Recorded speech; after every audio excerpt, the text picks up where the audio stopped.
तो बिल्कुल आपके करियर में आपके लिए चैलेंजेस क्या थे? हाँ जब मतलब beginning he my very very very first serial was Arundhati Roy का गॉड ऑफ स्मॉल थिंग्स के ऊपर बेस्ड एक मैंने सीरियल लिखा, तलखियां उसका नाम है, सनम थी उस। जी तो जब मैंने लिख के भेजा भी था डायरेक्टर को भी, तो उन्होंने कहा था कि तुम क्या समझ रही हो, यूरोपियन सिनेमा है जिसके लिए तुमने लिखे है, ये किसको समझ में आएगा, ये कौन लोग हैं, तो पहले पहली डिस्करेजमेंट तो वहीं से आती है कि ये तो आपका तो अंदाज ही बिल्कुल और है, आप तो बात ही यही करी है। और बहुत बड़ा चैलेंज अगेन यही था कि मैं, क्योंकि शायद अगेंस्ट द करंट चल रही थी, जी अगेंस्ट द टाइड, कि जरूरी नहीं है कि औरत को आप अपनी कर दें।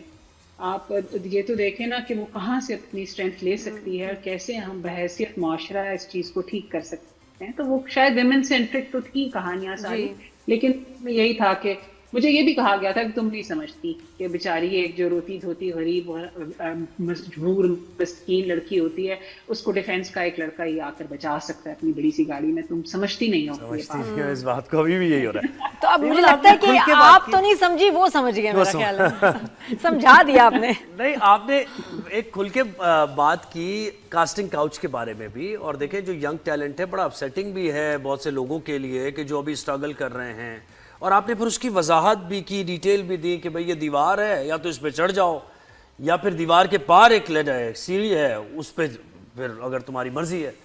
तो ये तो इससे भी टैलेंट कैसे आगे आएगा, मुझे बताएं आप। और नजर आ रहा है वो स्क्रीन पर हमें कि टैलेंट आगे नहीं आ रहा। जी, ये बात जो मैंने की थी तो वो इस तनाज़ुर में की थी कि वो बात एक मी टू ग्लोबल मूवमेंट के बारे में हो रही थी। तो उन्होंने कहा कि हमारे यहाँ तो मी टू का कोई नहीं है, ऐसा तो यहाँ पे क्या जरूरत है इस तहरीक की, यहाँ तो ऐसा कुछ मसला नहीं है। तो मगर मैंने कहा कि जी मैं इस इंडस्ट्री में हूँ, जिस हद तक मैं हूँ, मैं बहुत डीपली शायद नहीं हूँ, लेकिन जितना मैं जानती समझती हूँ, कहीं पर भी, not only in this entertainment industry, खैर ये मी टू तो कहाँ से स्टार्ट हुआ, बट अदर देन ऑल्सो जहाँ जहाँ खवातीन काम करती हैं, देखिए उस वहाँ पर अगर इस तरह की चीज़ें हों, उनको इस चीज़ के ऊपर ब्लैकमेल किया जाए, तो उसमें दो मुझे लगता है मसाइल होते हैं। एक तो ये कि जो कॉम्पिटेंट खवातीन होती हैं, जो अपने जोर बाजू पर अपने टैलेंट पर वहाँ पहुँचती हैं, उनका हक मारा जाता है, क्योंकि जो आपको, जिनसे आप फेवर लेके उनको एक पोजीशन दे रहे हैं, फिर वो वहां पर स्टैब्लिश हो जाते हैं।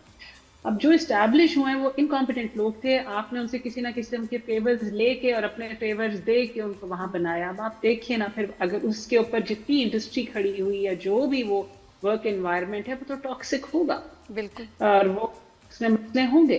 तो ये बात तो है ना, ये तो बड़ी जनरल ह्यूमन सी बात है हमारी सोसाइटी में, क्योंकि ऑलरेडी इतना ऑपरेशन औरत के ऊपर आता है। तो जैसे मैं बार बार ये कहती हूँ कि जो घर से निकलती औरत काम करने के लिए, पहले तो वो घर के मर्दों को समझा के निकलती है, उसके लिए तो एक वो बहुत बड़ी छलांग है। फिर वहां से वो निकल के बाहर अपने मोहल्ले में आती, इनको पता होता है कि अच्छा ये घर काम करने जा रही, क्या काम करने जा रही, किस वक्त आई थी, किस वक्त बिल्कुल अंडर द रेडार हर वक्त रहती है। फिर जब वो काम करने के लिए पहुंचती है, तो उसको ये, अगर वो ये कंप्लेंट कर दे कि मेरा बॉस या मेरा कॉलीग मेरे साथ बहुत कोई गैर मुनासिब रवैया रख रहा है, तो कहेंगे कहा था ना तुम्हें घर से ना निकलो। ये फौरन ये रिप्लाई आता है, ये नहीं कि जहां प्रॉब्लम है उससे फिक्स करें, वो कहते हैं वापस आ जाए चार दीवारी के अंदर। सही बात है। बिल्कुल जरा कुछ एक दफा किसी साल रमजान का कोई ढंग सा प्ले तो लिख दें। बड़े बुरे बन रहे हैं कुछ और मेरा भी। ख्याल है वो शायद इसलिए बुरे बन रहे हैं कि वो रमजान रमजान प्ले की तरह उसको ट्रीट किया जाता है, शायद इसलिए। वरना एक, अगर आप एक 30 किस्तों का रोज दिखाने वाला अच्छा सा प्ले इंटरटेनिंग सा बना दें, तो वो क्यों बुरा होगा, उसको रमजान प्ले क्यों ट्रीट किया उसमें जाता रमजान का है। जिक्र भी नहीं होता, जी, कोई जिक्र भी बात नहीं होता। नहीं, रोजे की बात नहीं, कुछ नहीं, बड़े बुरे बन रहे हैं। थोड़ा सा एक मतलब बना दें, शायद कुछ सुधर जाए चीजें। जिंदगी पे प्ले बनाए, उसमें रमजान आ गया बस महीना, तो वो ये कह रही है कि फिर वो मजे का होगा, है ना। हाँ, और बिल्कुल बताएं नए राइटर्स को जरा आप थोड़ा सा मोटिवेट करें। बहुत सारे मुझे मैसेजेस आते हैं, मेरे पास स्क्रिप्ट है, मैं राइटर बनना चाहता हूँ, बताएं आगे क्या करूं। मैंने कहा मुझे भी नहीं पता, तो आप बताएं तो क्या करना चाहिए। मुझे, जब मेरे पास स्क्रिप्ट थी तो मुझे भी कुछ नहीं मुझे पता भी था। कुछ, सही बात है। आपकी जो लेकिन स्टेटमेंट्स मैंने रही है, भी, आप ये कहने वाली थी, मुझे पता है कि मुझे भी कुछ नहीं पता नादिया। कैसे होता है, क्या करें? देखिए जी, मैंने तो जब शुरू किया था तो हम टीवी ये करता था, टेली फिल्म फेस्टिवल करता था। जी जी और मैंने एक टेलीफिल्म, मेरी पहली स्क्रिप्ट ही थी टेलीफिल्म एक जो थी वो मैंने लिखी। अब मैंने तब सोचा भाई ये कहाँ जाएगी, ये कैसे भेजूं, मैं किसको भेजूं, मुझे तो मैं तो जानती नहीं ना, मेरा कोई आगे पीछे खानदान में इस इंडस्ट्री से किसी का वास्ता है। तो फसी बारी खान तब वहाँ कंटेंट हेड थे हम टीवी पे। अच्छा। उनका नाम मैंने पढ़ा कि अच्छा ये हैं फसी की, मैं चीजें देखती थी और मैं बड़ी इंस्पायर्ड थी उनके काम से। तो मैंने उनका नाम लिख के और हम टीवी का एड्रेस देख के इंटरनेट से उनको भेज दिया। वो इत्तेफाक से उन्होंने खोल लिया, पढ़ लिया, फिर उन्होंने मुझे राब्ता किया मुझसे और कहा कि आप कौन हैं भाई, मैंने तो आपका नाम भी कभी नहीं सुना। तो मैंने कहा जी पहली स्क्रिप्ट लिखी है मैंने। तो उन्होंने आई थिंक जो पहला रास्ता खुला था वो ये था कि आई वाज एक्सट्रीमली लकी कि वो स्क्रिप्ट फसी के हाथ में गया जो कि समझते थे इस चीज़ को, और उन्होंने फिर उसको फैसिलिटेट किया। वो पहली जब स्क्रिप्ट बनी तो पहली पे ही मुझे अवार्ड मिल गया। मुझे लगा कि बस अब तो मेरे जगमगाता हुआ फ्यूचर खुल गया है सामने, मगर ऐसा हुआ नहीं। फिर मार पड़नी शुरू हो गई थी। तो एक जर्नलिस्ट और एक होस्ट पर अब आप कहानी लिखें। हाँ, ये भी रहता है ना। अच्छा, आपके फेवरेट मुझे परफॉर्मेंस बताएं, एक्टर्स बताएं, जो चाहे एक और पाकीज़ा की बात हो या जनरली आप दो मेल एक्टर्स में, फीमेल एक्ट्रेसेस में। क्या एक और पाकीज़ा में तो आई थिंक खैर मुझे लगता है कि अगर कोई शायद ये अब ना credit goes to the director also, no doubt, actors and the directors of course के उन्होंने कैसा काम निकलवाया है। एक उस कैरेक्टर से भी तो जो शायद मतलब जो शायद 2-3 जुमलों के लिए ही अपीयर हुआ हो, मगर उसकी वो भी लगता था कि यही है, इसी का हिस्सा है इस चीज का, कहीं ऐसे ही नहीं हमने खपा दिया उसे। इवन कई दफा मैं गौर कर रही होती हूँ कि जो साथ लोग खामोश बैठे होते हैं या एक्स्ट्राज होते हैं उनको भी बड़ा बेहतर डायरेक्ट किया हुआ है। तो एक्टर्स ने तो सबने कमाल का काम किया, I think phenomenal. But for my personal favourite अगर मैं कहूँ कि जिसने मुझे उड़ा के मुझे रख दिया, that is Nadia Afghan. Same देखिए बिल्कुल, ये लोग बड़े अभी कंफ्यूजन का शिकार हैं कि आपने क्या ये कह दिया है। बार बार ये सवालात आ रहे हैं, मुझ तक भी पहुंच रहे हैं कि आप टीवी के लिए नहीं लिखेंगी हैं या लिखेंगे।